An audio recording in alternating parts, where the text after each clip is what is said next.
Assalamualaikum warahmatullahi wabarakatuh.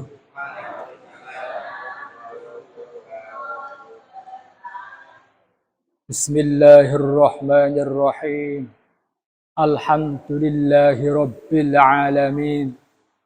Allahumma salli ala sayyidina Muhammadin al-fatihi lima ughliq wal khatimi lima sabaq nasiril haqqi bil haqq wal hadi ila siratikal mustaqim wa ala alihi haqqa qadrihi wa miqdarihi al-azim amma ba'd. Hadratal muhtaramin ulama'ana al-a'izza wa masyayikhana al-kurama, yang saya muliakan para alim, para kiai, para ustaz-ustazah, para sepuh ini sepuh, wabil khusus Hadratal Karim Al-Ustaz Ali Hasani, Hadratal Karim Al-Ustaz Bibawa, beserta para tokoh lain yang tidak saya sebut satu persatu dengan tanpa mengurangi rasa hormat saya, rasa ta'zim saya kepada para beliau. Juga yang saya hormati para bapak, para ibu, jamaah Masjid Al-Hikmah yang berbahagia. Pertama, marilah kita panjatkan puji syukur pada Allah Subhanahu wa Ta'ala yang telah melimpahkan segala nikmat dan rahmat-Nya, hingga alhamdulillah pada tahun ini kita jumpa kembali dengan bulan Ramadan. Semoga amal ibadah kita, salat jamaah kita, tarawih kita, sedekah kita, semua diterima oleh Allah Subhanahu wa Ta'ala. Amin, Allahumma amin. Kemudian selawat dan salam semoga Allah senantiasa curahkan kepada beliau, junjungan kita, baginda Nabiyyina Muhammad sallallahu alaihi wasallam, keluarganya, para sahabatnya, para tabi'in, dan para generasi setelahnya. Amma ba'd. Baiklah, sesuai jadwal yang tertera, saya pada kesempatan kuliah subuh, khususnya di hari Ahad, Senin, dan Selasa, mengisi kajian kitab Bulughul Maram. Sebelum kita melangkah pada pembahasan, kita kenal dulu judulnya dan penyusunnya atau pengarangnya. Judul kitab yang hendak dikaji ialah Bulughul Maram. Buluh itu artinya sampai. Kalau diambil dari tasrif atau asal katanya, balagha yablughu bulughun wa mablaghun fa huwa balighun. Nanti ada kita kalau di dalam sorof kita kenal ada kata-kata isim fa'il balighun. Fikih juga dikenal kata-kata baligh. Ada muballigh, ada tabligh. Sepintas mungkin kita sudah tahu maksudnya, tetapi untuk menjelaskan pola perpindahan kata mungkin perlu waktu yang cukup serius. Kembali lagi, bulughun sampai, balighun yang sampai. Berarti kalau dalam istilah fikih, baligh anak yang sudah mencapai umur 15 tahun bagi laki-laki, atau belum mencapai 15 tapi sudah keluar sperma, air mani, baik secara disengaja atau lewat mimpi. Bagi perempuan keluar darah haid itu baligh. Ada istilah mubaligh, penceramah yang menyampaikan. Kalau balagho sampai, kalau balagho yubalighu menyampaikan. Kalau tabligh, tabligh itu prosesi acaranya, gelar acaranya tabligh akbar. Prosesi acara ceramahnya namanya tabligh. Buluh sampai, marom. Marom itu artinya beberapa tempat sasaran. Jamak dari marman, isim zaman, isim makan, dijamakan jadi marom. Arti dirangkai menjadi sampai ke tempat-tempat sasaran. Maksudnya kita mengkaji sebuah kitab agar mengetahui dasar-dasarnya, agar tahu dasar-dasar hukum secara langsung, baik dalam teks hadis atau Al-Quran. Jadi minimal kita sebagai umat Islam tidak taklid buta, meskipun ikut salah seorang madhab suatu imam atau ikut dewan fatwa kalau dalam Muhammadiyah majelis tarjih. Jadi kita tidak serta-merta ikut-ikutan, tapi kita tahu dasarnya. Itulah yang dinamakan ittiba'. Mengikuti seorang imam atau sebuah fatwa tertentu dengan mengetahui dasar-dasarnya. Kemudian penyusunnya, tentang penyusun kitab ini.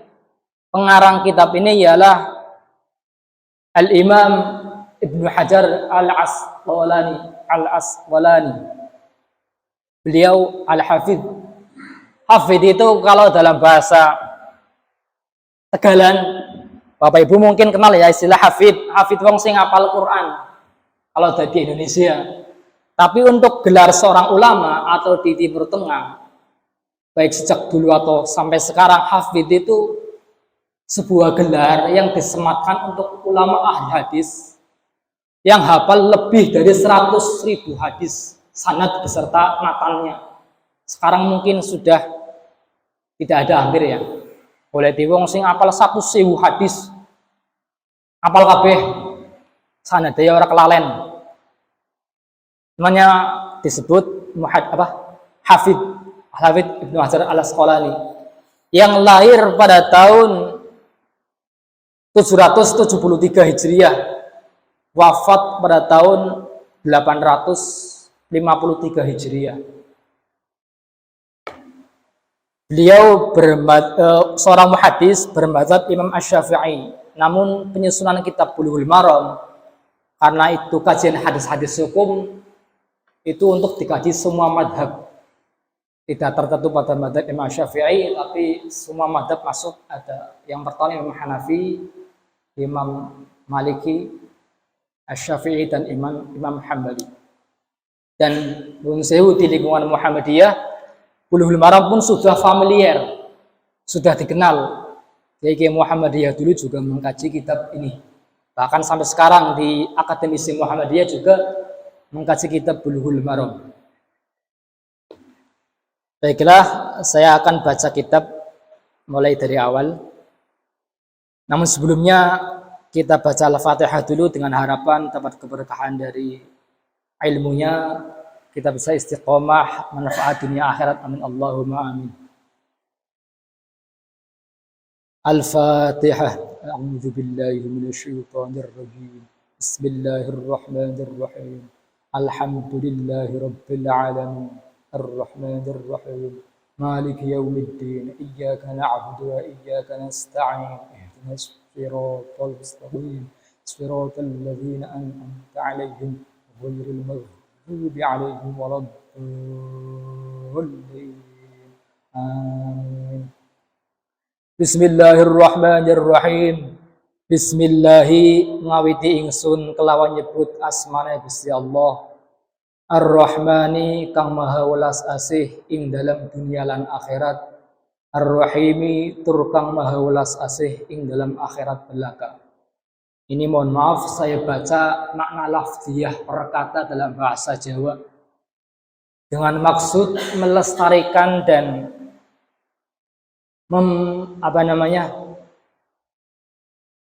melestarikan serta menjaga sanad keilmuan yang diterima dari para ulama dahulu, khususnya di Pulau Jawa, termasuk ulama-ulama Muhammadiyah pada masa dulu pun mengkaji dengan sistem seperti ini.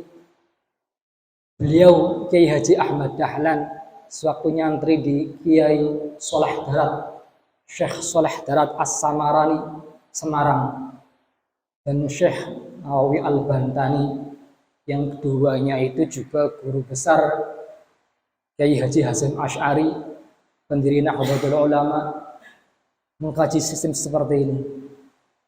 Kemudian beliau Kiai Haji Ahmad Badawi itu itu keponakan dari Kiai Haji Ahmad Dahlan.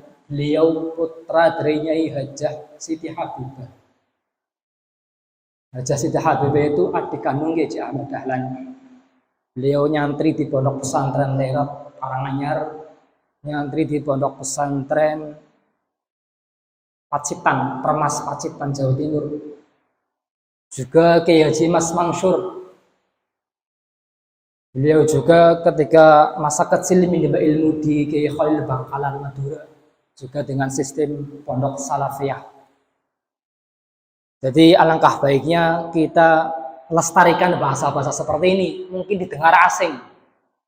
Karena menurut saya bocah saya ini bahasa kromo orang pada pinter, ya pada bisa. Ditakoni tiang pundi Mas? Ngartinya tiang listrik kok. Ngartinya tiang listrik. Paling jauh nggih mboten tanen bisa. Takoni mangkana-kana ya wis pokoke gula. Ya, meskipun ini bahasanya campuran, ada bahasa Jawa kromo, ada bahasa Jawa ngoko.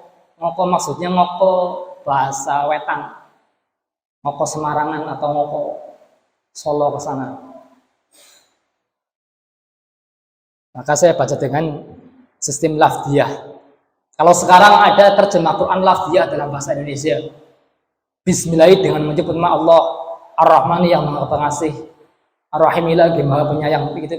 Nah, sekarang ada lafdiyah per kata dalam bahasa Indonesia. Tapi karena kita orang Jawa, sanad keilmuan kita juga dari kiai-kiai Jawa, maka alangkah baiknya kita baca dengan makna lafdiyah dengan bahasa Jawa. Tak lupa juga nanti terjemahkan dalam bahasa Indonesia. A'udzu billahi minasyaitonir rajim. Wa ma ataakumur rasulu fakhudhuhu wa ma nahakum anhu fantahu. Bismillahirrahmanirrahim, dengan menyebut nama Allah yang Maha Pengasih lagi Maha Penyayang. Ar-Rahman dan Ar-Rahim. Mungkin sebelum pertemuan ini sebelum forum ini saya sudah menjelaskan apa perbedaan Ar-Rahman dan Ar-Rahim. Pengasih karo penyayang. Ar-Rahman teh kabeh maksudnya semua makhluk di dunia, baik yang mukmin maupun yang kafir, yang taat maupun yang maksiat, semuanya diberi belas kasih oleh Allah. Rahman itu isim fa'il tapi sihotnya mubalaghah. Atau dalam ilmu sharaf itu bentuk kalimat yang untuk melebih-lebihkan makna. Fa'lan, Rahman, sangat-sangat berbelas kasih. Baik untuk orang mukmin, orang kafir, taat atau ahli maksiat, hewan atau manusia. Semua orang kafir nggak menyembah Allah, nggak pernah berdoa, dagangannya ya laris. Toko emas ya, toko emas apa, toko emas Budi, toko Kasno, pokoknya rame lah, dan budaya rame, orang budaya rame. Nah, orang Muslim sembahyang, kayak ini melarat baik. Ini menurut saya kadang-kadang ibadah, kadang-kadang dikaitkan orang kalau belum kajiannya belum dalam, kadang-kadang dikaitkan dengan rezeki yang kadang-kadang menurunkan iman kita. Jaluk bayar dimain-main. Sebenarnya ibadah itu kita menghamba, menyerahkan diri pada Allah. Rezeki itu kasih sayang. Sembahyang itu ya kita dalam rangka taat. Di rezekinya atau orang ya kita tetap ibadah. Dan pasti dimain rezeki. Sing sembahyang, sing ora bedimin, apane sing sembahyang. Apalagi Allah terjamin ya semua makhluk di bumi pasti diberi rezeki. Wa ma min dabbatin fil ardi illa 'ala Allahi rizquha. Semuanya diberi rezeki. Kemudian Ar-Rahim yang Maha berbelas kasih hanya untuk orang mukmin saja. Maksudnya kelak di akhirat nanti yang diberi belas kasih, yang dirahmati, yang dimasukkan dalam surga Allah itu hanya orang mukmin. Tidak ada belas kasih untuk orang kafir. Makanya dalam makna Jawa itu kalau Ar-Rahman kang maha welas asih ing dalam dunia lan akhirat. Dunia berarti semua orang, akhirat untuk orang mukmin. Kalau rohim ing dalam akhirat belaka, hanya akhirat saja, khusus untuk orang mukmin. Wa ma atakumur rasulu fakhudhuhu wa ma nahakum anhu fantahu. Wa ma utawi barang ata kang nekaaken ing sira kabeh ar-rasulu sapa Kanjeng Rasul fakhudhu mongko ngalapa sapa sira kabeh hu ing ma. Wa malan barang naha kang nyegah sapa Rasul ing sira kabeh anhu saking ma fantahu mongko lerana sapa sira kabeh. Harusnya nanti tadi karena belum sempat, nanti sediakan fotokopi ini kitab. Kalau yang sempat dimaknani, senyandake ditulis anggo ada pegon. Kalau pegon nggak bisa ya gede ke bawah apa tulisan Latin. Ada orang anggar kayak yang sungkan ya bayar apa? Kalau ngantuk ya apa? Asalkan aja karo mangan. Oh batal. Semoga roh kena wis beberapa mus semoga roh kena insyaallah berkah insyaallah manfaat ilmunya. Wa ma atakum apa yang Rasul datangkan padamu fakhudhuhu maka ambillah. Kalau dalam terjemah Departemen Agama Quran cetakan Kementerian Agama, apa yang Rasul berikan padamu maka terimalah. Sama saja ya, karena terjemah Kementerian Agama itu terjemah maknawi. Maksudnya terjemah yang disusun untuk bisa dipaham oleh kalangan awam. Meskipun terjemahnya tidak persis dengan lafaz aslinya. Coba jenengan buka di surat Al-Hasyr ayat 7. Wa ma'atakum itu diterjemahkan apa yang Rasul berikan padamu. Padahal terjemah tekstualnya itu apa yang Rasul datangkan padamu. Datangkan sama berikan. Ya, kalau datangkan kan agak bingung bahasanya. Kalau berikan kan mehin, oke diterima kan begitu. Karena ata itu, ata yakti datang. Kalau af'ala, ataya, itu artinya mendatangkan. Sama seperti dalam lafaz yang lain, nazala turun, nazala menurunkan. Berarti butuh objek kalau diberi tanda tajdid. Wa ma atakum apa yang Rasul berikan padamu maka terimalah. Ini ayat motivasi. Kalau dalam belajar sebuah disiplin keilmuan itu biasanya dalam muqaddimah itu ada ayat motivasi. Kita itu yang mempelajari ilmu tersebut. Semua belajar fikih, motivasinya seringnya begini. Hadis man yuridillahu bi khairan yufaqihu fiddin. Barang siapa yang Allah menghendaki kebaikan padanya, maka Allah memahamkan ilmu agama padanya. Yufaqih difaqihkan. Karena judulnya ilmu fikih, maka ada kata-kata fikih.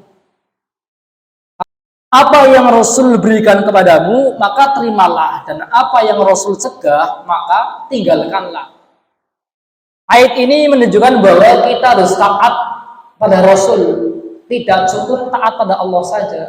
Karena kalau kita taat pada Allah saja, dalam arti berpegangan hanya pada Al-Quran saja, tanpa memegang hadis, ya nanti kacau. Alhamdulillah utawi sekabehe puji lillahi iku kadhe Gusti Allah ala ni'amihi rupane ing atase pira-pira nikmate Allah az-zahirati kang ketingal wal batinati lan kang kasimpen qadiman hale kang dingin wa hadisan lan hale kang anyar. Segala puji bagi Allah atas nikmat-nikmatnya yang zahir, yang kelihatan maupun yang tersimpan. Nikmat yang zahir misalnya kita diberi fisik yang sempurna, rezeki yang melimpah, yang di mata manusia kelihatan. Nikmat yang kesimpan, misalnya nikmat pengampunan dosa, nikmat diberi pahala. Itu kan nikmat yang nggak kelihatan. Wong sholat baik, ya dasar ireng ya ireng. Wong jarine mencorong baik. Wong pasang nomor baik, mendem baik, ya orang ini benjut, ya ajeg. Rayane ya ajeg, gagah ya gagah. Nggak kelihatan. Adapun kalau orang yang sujud terus batuknya katon, ya muka-muka sujudnya yang nemen. Saking batuknya katon itu ya, mensewu ya. Kalau enggak juga nggak apa-apa, yang penting yang sujud deh. Yang penting yang sujud deh. Qadiman wa haditsan, nikmat yang terdahulu atau nikmat yang baru.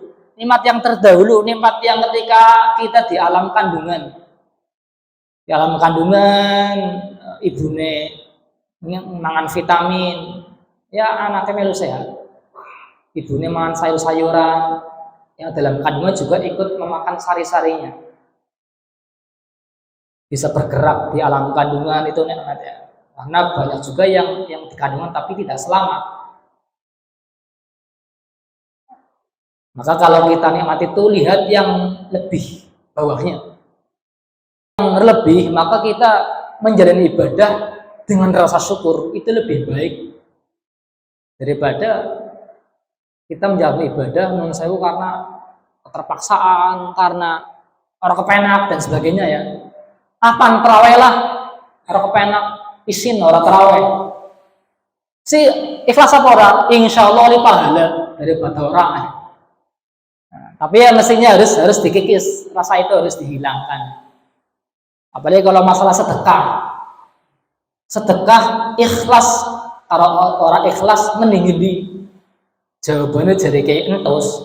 Si mending orang ikhlas tapi main daripada ikhlas tapi orang main-main.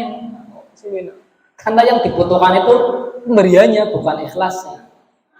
Anak kena musibah, kebanjiran, gempa bumi, butuhnya yang dimain beras, dimain obat-obatan, dimain supermi, butuh. Ya meskipun butuh doa, tapi yang utama itu penanggulangan pertama ya kita disuplai makanan obat-obatan.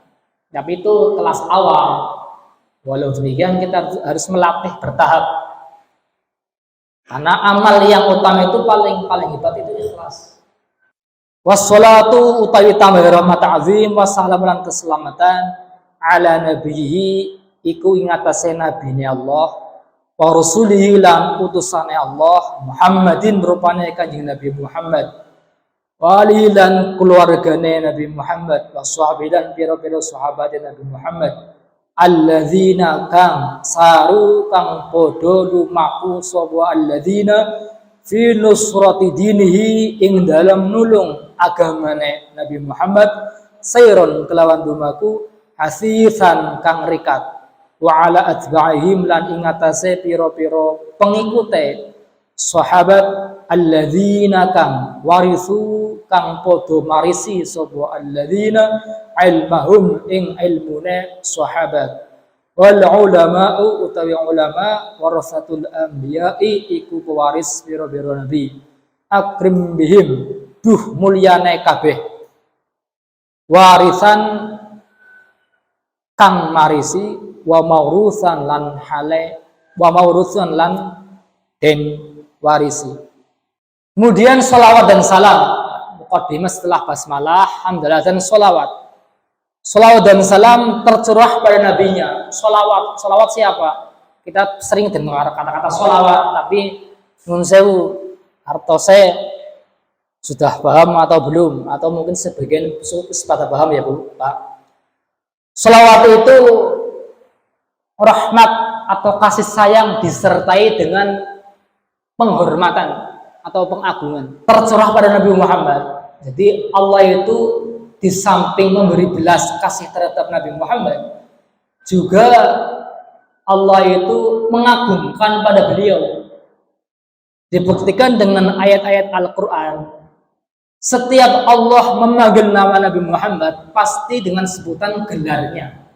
Ya ayyuhan nabi qul li azwajika ya ayyuhan nabi ila akhirih. Pasti setiap Allah menyebut nama Muhammad didahului ya ayyuhan nabi. Tidak pernah ya Muhammad, tidak pernah. Kecuali kalau menceritakan bukan memanggil. Misalnya ada ayat wa ma Muhammadun illa rasul qad khalat min qablihi rusul. Muhammad tidaklah hanya seorang utusan. Tidak lain kecuali hanya seorang utusan. Itu Allah menceritakan bahwa Muhammad tidak lain hanya seorang utusan. Qad khalat min qablihi rusul. Telah berlalu beberapa orang utusan. Allah mengabarkan kalam khobar, bukan memanggil. Kalau memanggil itu pasti ada sebutan gelarnya. Maka satu ulama ada yang menyebut nama Nabi itu dalam sholawat itu ditambahi dengan gelar Nabiyina atau Sayyidina. Allahumma sholli ala Nabiyina Muhammad, Allahumma sholli ala Sayyidina Muhammad. Ada juga ulama yang tetap mempertahankan sholawat yang orsinil, sholawat yang asli tanpa tambahan kata Sayyidina. Allahumma sholli ala Muhammad wa ala ali Muhammad kama shollaita ala Ibrahim wa ala ali Ibrahim sampai innaka Hamidum Majid. Itu sholawat yang paling utama, sholawat Ibrahimiyah. Jadi kalau kita baca sholawat dengan istiqomah, apalagi sholawat yang paling utama, insyaallah rahmat Allah beribu-ribu turun. Karena satu kali sholawat 10 rahmat turun. Sebagaimana hadis di Imam Muslim, riwayat Imam Muslim. Man shalla alayya sholatan wahidatan sallallahu bihi asyran. Barang siapa bersolawat 10 kali, barang siapa bersolawat 1 kali, maka Allah membalas solawat kepadanya 10 kali. Karena perintahnya secara tegas dalam Al-Quran. Innallaha wa malaikatahu yusholluna 'alan nabi ya ayyuhalladzina amanu shollu 'alaihi wasallimu taslima. Sampai jam 6 nggih, mungkin apa jam tengah jam 6 kurang seperempat mungkin. Biasanya jam 6 kira seperempat Om Edi. Iya, ya saya dilihat maning ya, 5 menit maning ya. Baru sampai Pokodima. Kalau mimpin ya awet-awetan. Ya, barangkali nanti besok disediakan fotokopian atau pulpen, monggo yang sempat nulis-nulis. Nanti mungkin saya baca makna agak pelan. Biar kecandak maknanya nih. Oke, senyandake wis belajar jadi santri ya. Belajar jadi santri. Amma ba'd. Tercurah pada nabinya dan rasulnya. Jumlah nabi dan rasul itu dalam satu riwayat 124.000 nabi dan rasul global. 140.000. Akhirnya ya, tapi tidak wajib diketahui. Ya mungkin saja di Jawa mungkin ada nabi, tapi nggak disebutkan namanya. Mungkin saja di Kalimantan ada, di Australia mungkin ada, mungkin. Yang jelas kebanyakan nabi itu di Timur Tengah, karena itu Jazirah Arab itu tepat di tengah-tengah bumi. Terus jalannya padang pasir, untuk dakwah itu meluas. Dan orang-orang yang di sana itu orang-orang keras. Banyak orang yang berwatak keras, sehingga memang harus dituturi. Kemudian dari jumlah 124.000 dipilih 313 yang menjadi seorang utusan. Rasulullah anak 313. Mau jumlah nabi dan rasul di global 124.000 nabi dan rasul. Dipilih maning ada 313 yang menjadi rasul, termasuk nabi yang tidak disebutkan dalam Al-Quran. Nabi Samuel, Nabi Daniel, Nabi apalagi, Nabi Armia, Nabi Syif, dan nabi-nabi yang lain. Kemudian dari 313 dipilih lagi 25 yang wajib diketahui oleh umat muslim, sebab namanya tercantum dalam Al-Quran. Dari Adam sampai Nabi Muhammad SAW. Kemudian dari jumlah 25 dipilih lagi 5 kategori nabi pilihan yang disebut ulul azmi. Urutannya pertama Nabi Muhammad, Nabi Ibrahim, Nabi Musa, Nabi Isa, Nabi Nuh. Jadi orang termulia kedua setelah Nabi Muhammad itu Nabi Ibrahim. Dalam salat pun disebutkan kama shallaita ala Ibrahim wa ala ali Ibrahim. Wa alihi dan keluarga Nabi Muhammad. Keluarga itu kalau dalam bab doa itu semua umat muslim. Semua umat muslim itu kategori keluarga Nabi Muhammad. Kalau dalam bab zakat menurut Imam Syafi'i itu Bani Hashim dan Bani Muthalib. Berarti Hashim itu kan Nabi Muhammad bin Abdullah bin Abdul Muthalib bin Hashim bahaya wujudnya.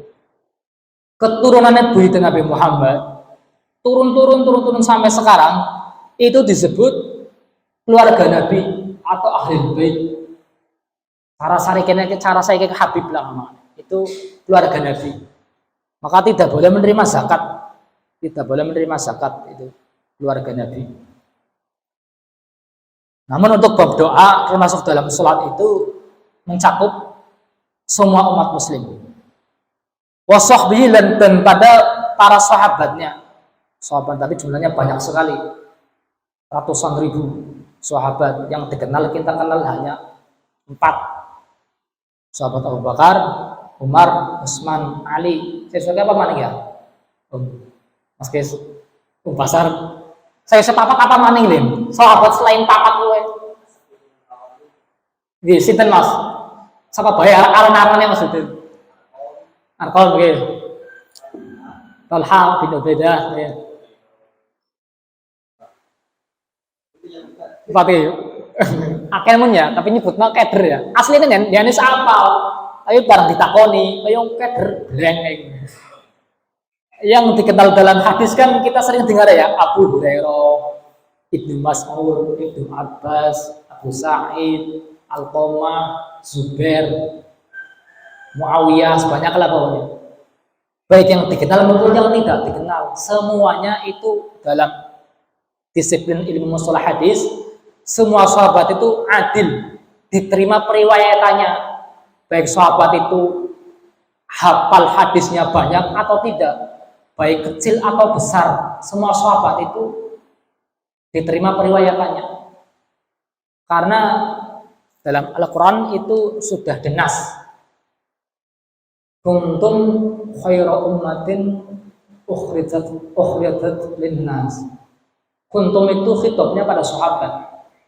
Kalian semua itu khaira ummatin, sebagus-bagus umat.